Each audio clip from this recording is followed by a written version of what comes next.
శాస్త్రీయ విధానాలను పాటిస్తే వ్యర్థం నుంచి కూడా సరికొత్త సంపద సృష్టించవచ్చని ఘన ద్రవ వ్యర్థాల విషయంలో సృజనాత్మకంగా ఆలోచించి దాన్ని పునర్వినియోగం చేస్తే పారిశుద్ధ్య సమస్యను అధిగమించవచ్చని ఆంధ్రప్రదేశ్ రాష్ట్ర ఉప ముఖ్యమంత్రి పవన్ కళ్యాణ్ అన్నారు. గ్రామాల్లో ఘన ద్రవ వ్యర్థాల నిర్వహణకు అనుసరించాల్సిన విధానాలు, వాటి నుంచి ఎటువంటి ఉత్పత్తులు సాధించవచ్చు అనే అంశాలపై solid and liquid resources management SLRM project director ఆధ్వర్యంలో గార్బేజ్ టు గోల్డ్ పేరుతో ఒక ప్రదర్శన నిర్వహించారు.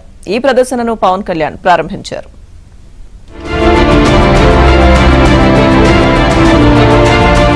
పర్యావరణ రహితంగా వ్యర్థాల నిర్వహణకు చేపట్టాల్సిన విధానాలను SLRM project director Srinivasan deputy సీఎంకు వివరించారు.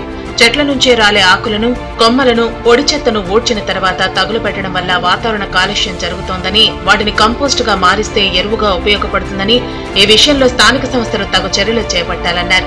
అదేవిధంగా స్వచ్ఛ భారత్ కార్యక్రమంలో భాగంగా స్వచ్ఛాంధ్ర కార్పొరేషన్ ఇబ్రహీంపట్నం సమీపంలోని జూపూడిలో చేపట్టిన పారిశుద్ధ్య కార్యక్రమాలతో పాటు అక్కడ చేపట్టిన మొక్కల పెంపకాన్ని కూడా డిప్యూటీ సీఎం పవన్ కు వివరించారు.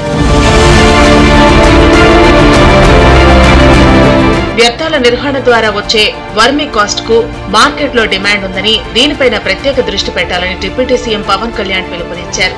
భూమికి సేంద్రియ పదార్థాలు, పోషకాలు జోడించడంలో వర్మీ కాస్ట్ పాత్ర కీలకమని ప్రతి ఒక్కరూ గుర్తిస్తున్నారన్నారు. రీసైకిల్ కాని వస్తువుల వినియోగాన్ని ప్రోత్సహించకుండా చూడాలన్నారు.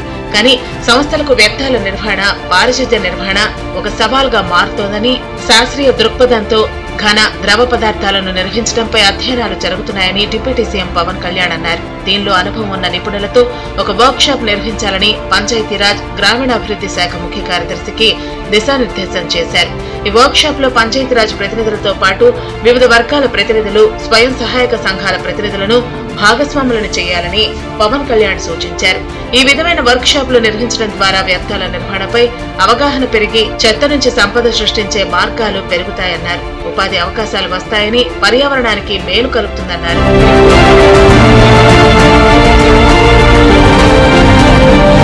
పొడిమెతల్లి రక్షణకు ప్రతి ఒక్కరూ బాధ్యత వహించాల్సిన అవసరం ఎంతైనా ఉంది. వ్యర్థాలతో నిస్సారంగా మారుతున్న భూమిని రక్షించుకోవాల్సిన అవసరం కూడా ప్రతి ఒక్కరిపై ఉంది. ఉప ముఖ్యమంత్రిగా మాత్రమే కాకుండా పర్యావరణ శాఖ మంత్రిగా కూడా పవన్ తన మార్కు చూపిస్తున్నారు. వ్యర్థాల ద్వారా ఆదాయాన్ని ఎలా సృష్టించవచ్చో తెలియజేసే ఈ కార్యక్రమం అందరిలో ఆసక్తిని కలిగిస్తోంది.